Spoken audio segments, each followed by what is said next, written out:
Hello, and welcome to this NASA briefing about an exciting new discovery scientists have made around Earth's radiation belts. I'm Steve Cole from NASA Headquarters Office of Communications. We're bringing you this briefing today from the Johns Hopkins University Applied Physics Laboratory in Laurel, Maryland. Our panel today is going to talk to you about a new finding that's just been released today that is using data from NASA's Van Allen probes mission, which was just launched last year. Our panel today, we have four panelists. Let me introduce you to them. First is Mona Kessel, Van Allen Probes Program Scientist from NASA Headquarters in Washington. Dan Baker, Director of the Laboratory for Atmospheric and Space Physics at the University of Colorado in Boulder. Nikki Fox, Van Allen Probes Deputy Project Scientist from the Johns Hopkins University Applied Physics Laboratory, and Joe Kunches, space scientist at NOAA's Space Weather Prediction Center in Boulder, Colorado. After our four panelists have given opening remarks, we'll open it up to questions here in the audience, people watching on NASA television, and media on the phone lines. If you're watching on NASA TV, you can ask a question through Twitter by using the hashtag AskNASA. Okay, we'll begin with Mona. Thank you, Steve. So NASA's radiation belt storm probes launched last year, as Steve said, in August 2012. And right away we went into a 2-month time period of we call commissioning, where the doors open, the booms deploy, the instruments turn on, and we start ramping up the high voltage. What we're trying to do is check out all the instruments, make sure everything's operational. So that was 2 months. As soon as that period was over, then NASA renamed the mission the Van Allen probes. That was in honor of James Van Allen, who launched the Explorer-1 satellite in 1958 that discovered the radiation belts.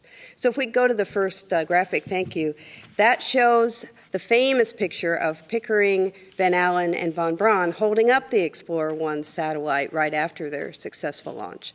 And on the right side is a picture of James Van Allen from Time magazine, and that was because after that mission went and the subsequent missions, he and his team pieced together the information that let us know, or that deduced that there was trapped radiation in the Earth's magnetic field. And so that trapped radiation is now called the Van Allen belts. And so this mission is named in honor of him.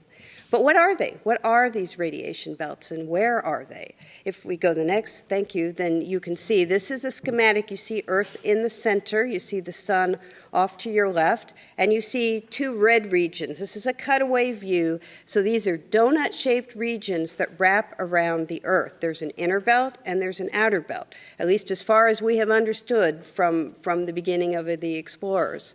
So what happens is there's trapped radiation in those two areas. The inner belt runs from about 1,000 to 8,000 miles above the surface of the Earth, and the outer belt is from about 12,000 to about 25,000.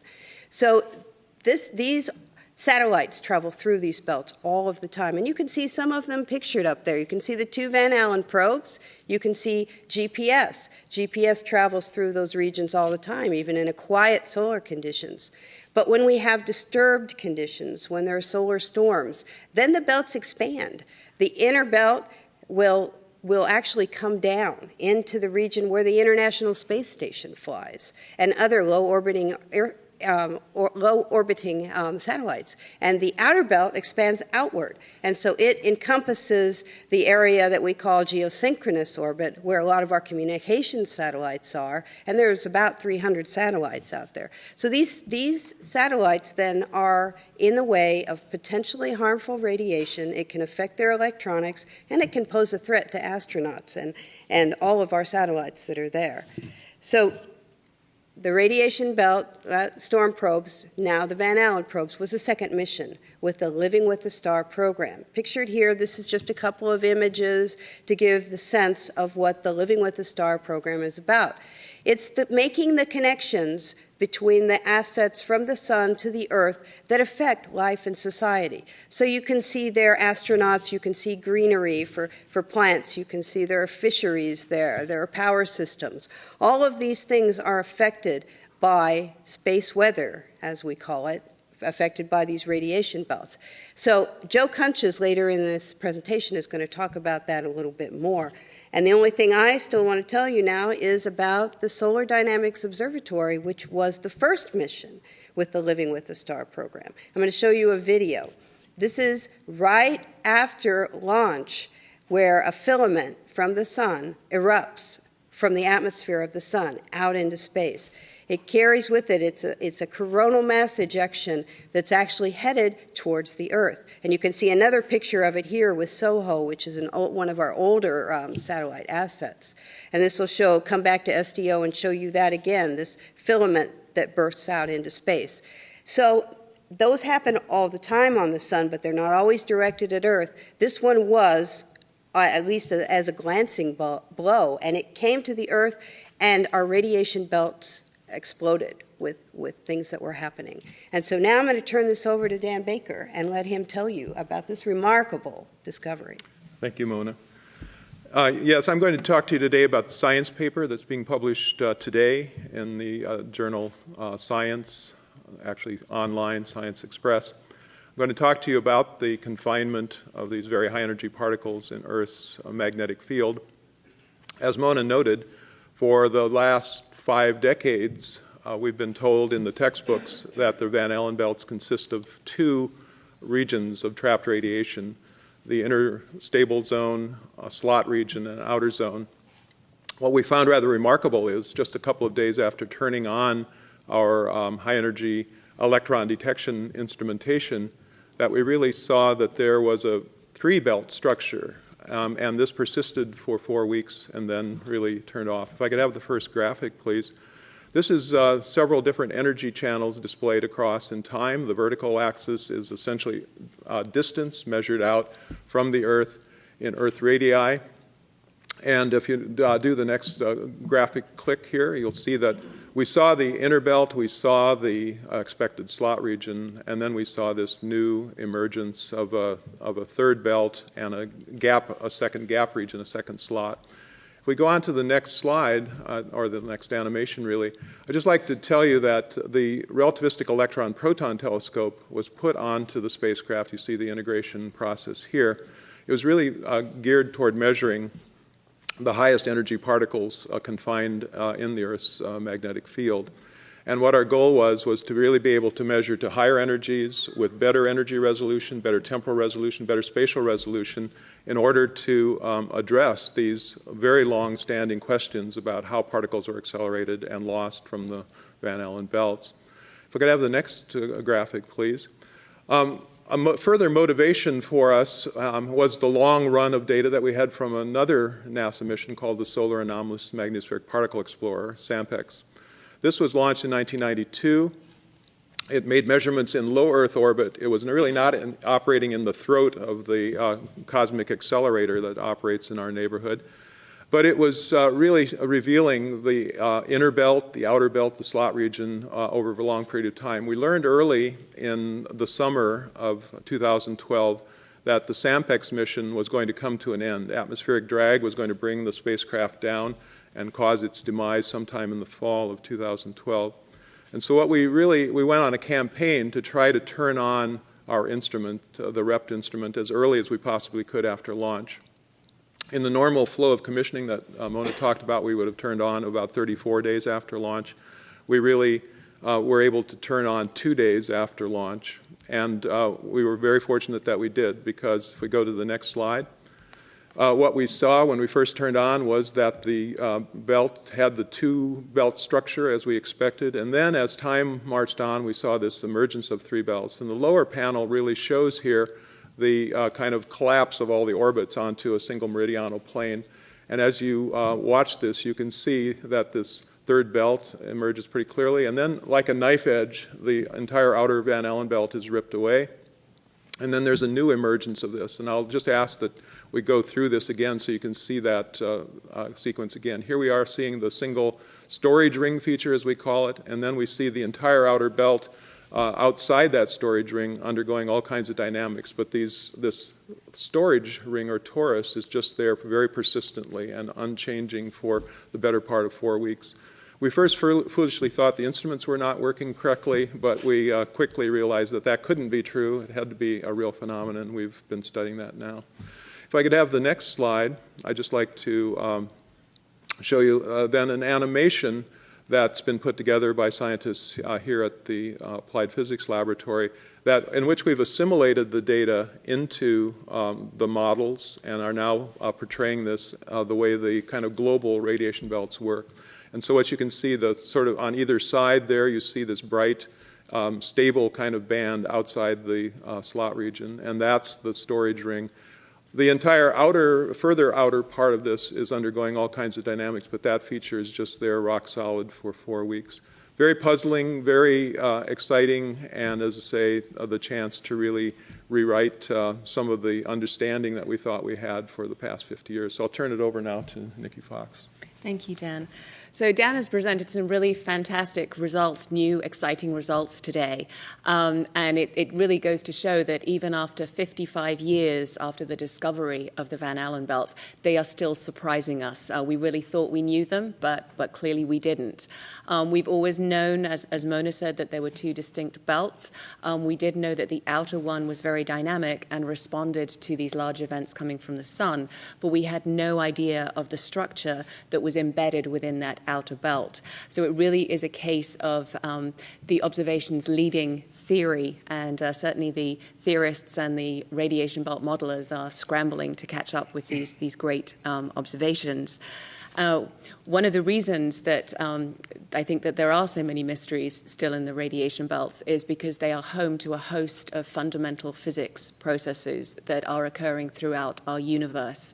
The same physics that causes the particles to be accelerated in the Earth's radiation belts also causes radiation belts to occur at all of the large magnetized planets in our solar system. So Neptune, Jupiter, Saturn, Uranus all have radiation belt structures very similar to the Earth. Even outside our solar system, particle acceleration is also causing distant nebula to glow in X-rays. So, as we say, you know, it's just rocket science. It's just particle acceleration. It's the same thing that's happening here is happening everywhere. And we're very lucky that we have this region of interest just a few thousand kilometers above our head. It's really rather like having your very own particle accelerator in the backyard. What also, for me, makes this event even more interesting is, as Mona spoke of initially, the sun drove that large storm that actually caused the beautiful event to be kicked off. And as we show here, SDO also caught the event that actually caused the annihilation of the radiation belt. So that knife edge that Dan showed, where you see the outer belt almost disappearing, was also driven by our star, the sun, always the star of the show. So the sun giveth and the sun taketh away.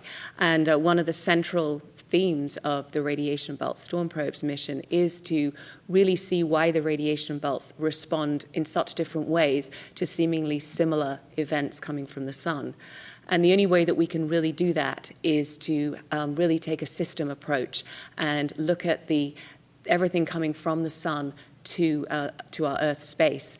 And so this animation shows nicely how the radiation belt storm probes, or the Van Allen probes, have now taken their place in the Heliophysics Observatory. So you're seeing a fleet of spacecraft in all the key locations between the sun and all the way to Earth. What makes the radiation belt storm probes so important is that they really have taken their place here. They are designed and developed to go after the physics that is occurring in the radiation belts. So they will really be providing those much needed observations so we can decide what's really happening in the radiation belts. Also on board the spacecraft, we have a full complement of instruments. So in addition to the highest quality particle measurements that have ever been made that Dan has already showed. We also have fields and waves instruments. So we're now going to study all of the wave structures that may be responsible for causing that third belt and eroding that center part in the outer radiation belt, which we've termed the second slot region. So we're very, looking forward to these great new capabilities we have, not only providing discoveries, but also providing explanation as to why these phenomena are occurring. And also, as Mona said, the practical nature of the effects here at Earth. They are causing dramatic changes in our near-Earth space, which have effects on life and society. We live and work in the radiation belts, and all our technology is based there. So understanding how the radiation belts change is extremely critical for our technological infrastructure.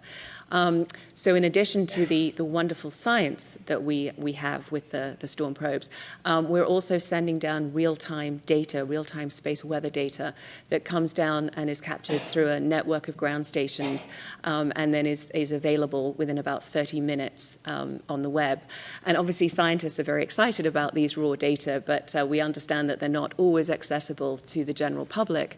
So we actually feed them into models. One really good example is the DREAM model, which is run out of Los Alamos National Laboratory.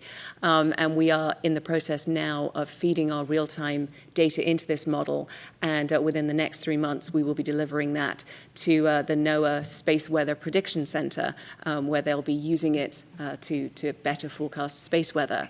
And that's a good segue to pass on to Joe Kunches from the Space Weather Prediction Center to tell us all about space weather. Thank you, Nikki. Discoveries from missions such as the Van Allen probes are really the wellspring from which improvements to operational space weather services come.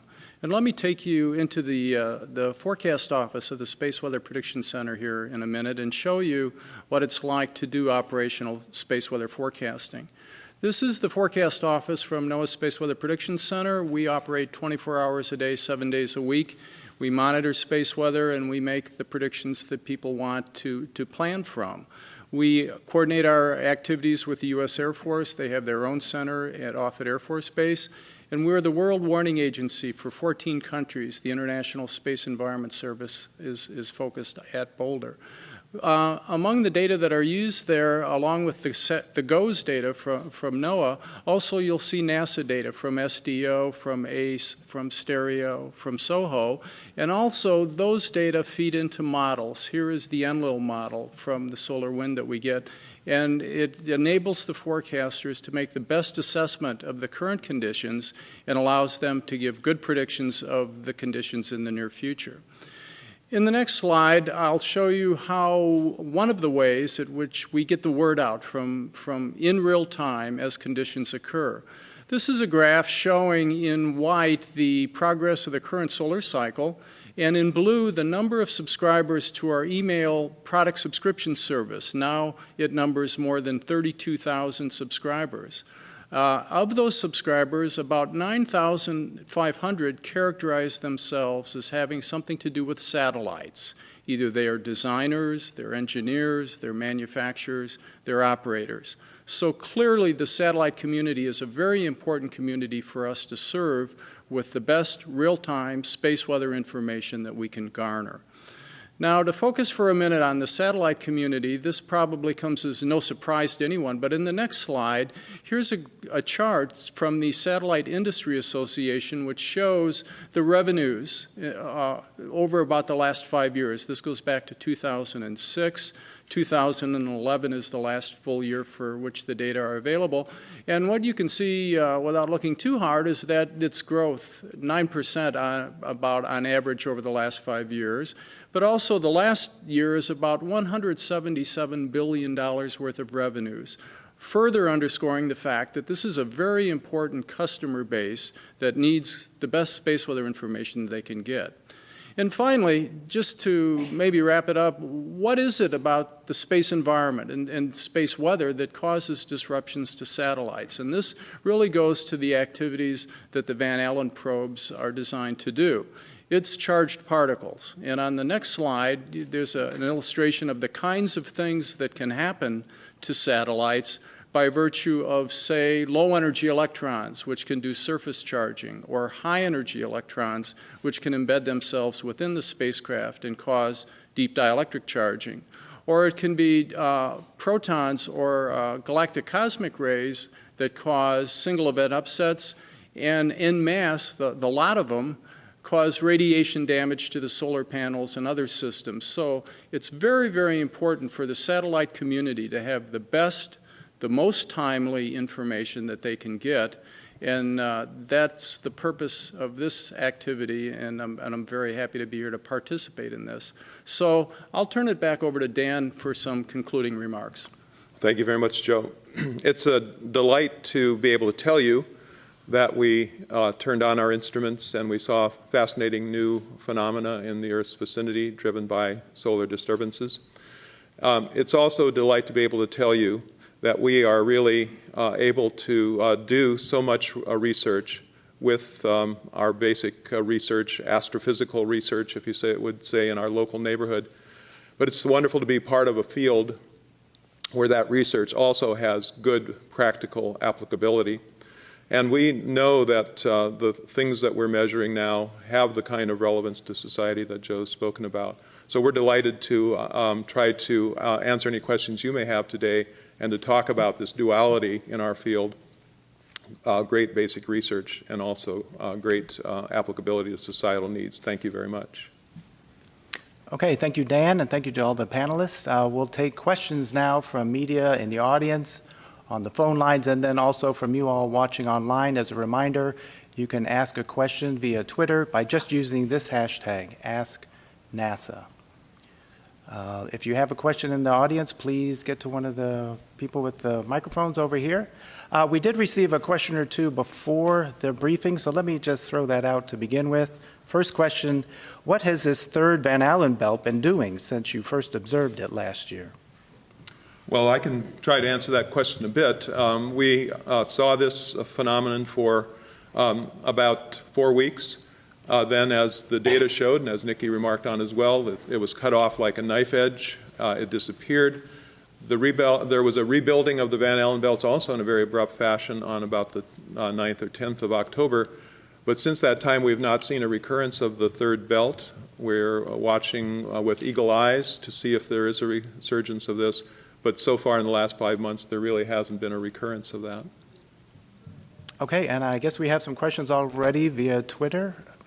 Yes, I read that CRES saw a third ring in 1990 and solar activity in 1998 made a brief third ring. Is this really the first time we've seen a third ring?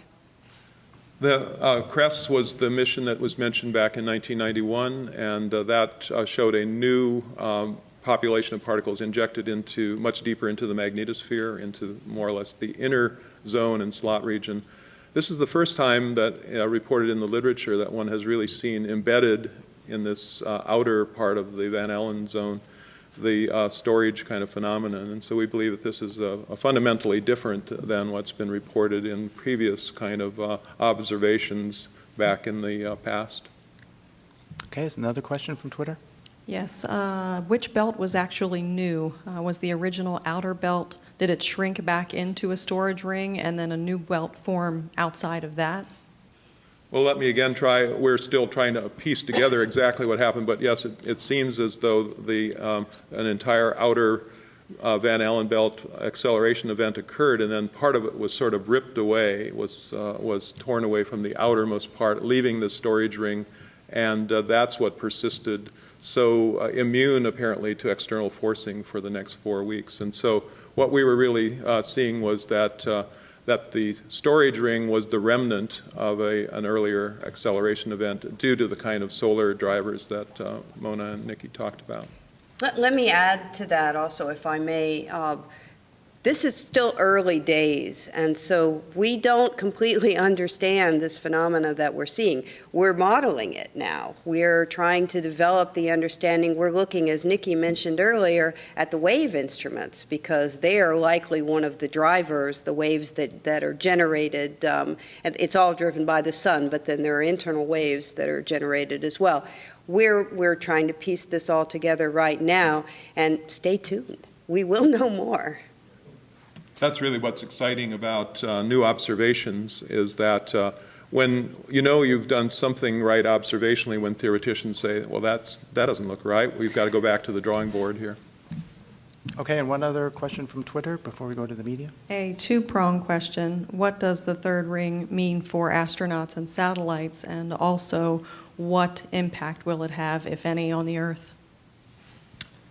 Well, we might let Joe take part of that question. Joe? Yeah, I think it probably will have little impact on astronauts and satellites, given the characteristics. But I would hurry up to say that there's still a lot that we don't know, and we can talk about space operations of today, but also there's operations in the future that are planned. So I think probably the true answer to the question is still to be known. Yeah, and if you remember the picture that I showed during my presentation, the International Space Station is down below the inner belt. This new ring is actually much further out than that. It's at about 12,000 miles above the surface, so it's much higher than astronauts go. Now, if we send another mission to the moon or to Mars, then we would have to pass through the region. But we've done that before, too. In the past with Apollo, we passed through pretty quickly. So, but in realistic terms, it's not going to affect our astronauts, certainly not on the space station. Okay, another. But having said that, the regions that we're looking at with the third belt are magnetically connected to the altitudes that the space station is orbiting on. So while there's no direct impact, there are still going to be effects that are seen, and I think that just understanding more about the outer radiation belt, its structure and its dynamics are very important for enabling us to have better models, better prediction models, do a better job of predicting the lifetime of spacecraft, just by knowing that it's way more dynamic than we had even expected prior to the launch. I'd like to jump in on this and just say, too, that we're fortunate that nature performed an active experiment for us that really gave us this very kind of discrete onset and then a very discrete end to this particular three-belt phenomenon.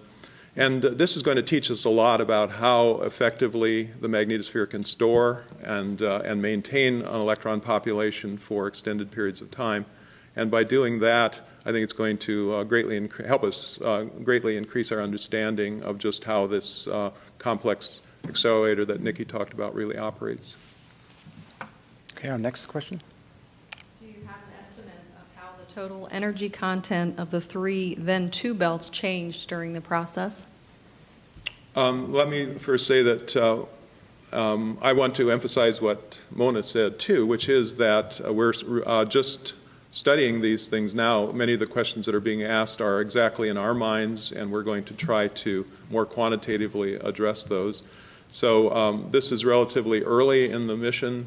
We're trying to piece together what happened, why did it happen, and what are the implications for such things as total energy content. Okay, our next question, still from Twitter. How did this radiation belt go undetected for so long? We've never had the capability and the outstanding technology that we have with the radiation belt storm probes, the Van Allen probes, I'm sorry. It is a mission that is designed to go after the dynamics and the structure of the radiation belts. We're carrying the right instruments and we're in the right orbit to be able to do that. And I think the fact that we've had such an amazing discovery within days of turning on the instruments is really proving just how spectacular the science from the Van Allen probes will be. I like to quote America's most notable philosopher, Yogi Berra, who said you can observe a lot just by looking. And I believe that when you open new eyes on the universe, you invariably see new things. And so I think that's where we find ourselves now. Okay, our next question, please. Question for Joe Conscious. What can operators and companies do in order to protect their satellites once they have the predictions? Well, that's a good question, because it depends a lot on the particulars of the mission and what they're trying to do. But I can give you an example from the past. In 2006, the EUMETSAT, the European Meteorological Satellite Organization, launched a satellite called METOP. And METHOP had on board 2 high-rate transmitters to send down broadcast direct TV-like imagery of the weather, and they really wanted to do it over Northern Europe. Shortly after the launch, they found that one of their transmitters quickly failed. Unfortunately, they had a backup on board, but before they turned the backup on, they wanted to figure out what the problem was in terms of the environment or exactly what. So they went back to the engineering lab and they found out that this particular piece of equipment had a susceptibility to charged particles that had a prevalence in the auroral zone and in the South Atlantic anomaly. So when they turned the backup transmitter on, they then organized or created a procedure through which they turn it off as it flies through the auroral zones, and they also turn it off when it flies through the South Atlantic anomaly, but then they turn it on the rest of the time. And in particular, they're able to capture the weather imagery from Europe, which at times is right on the edge between the auroral zone and the safe places. So depending on the kinds of activities and the particulars of the spacecraft, there are things that can be done to respond to the current state of the space weather. I don't want to say that every satellite works like this. There's a little bit of the 3 little pigs philosophy in building satellites. You can build your satellite out of bricks and you don't have to worry about anything. Well, that can be costly and heavy, and maybe you wouldn't be able to get the payload that you'd want at every point. So to then go to the less robust state, you may have to drive it a little bit, and many satellite operators will do that. They will reschedule command sequences. They will do the things that are at their disposal to account for harsh radiation conditions that can occur from time to time. Okay, our next question, please.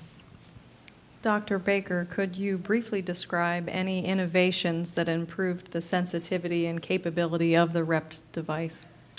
Yes, we tried to build with detectors that were more stable and more sensitive to charge deposition from the detected particles.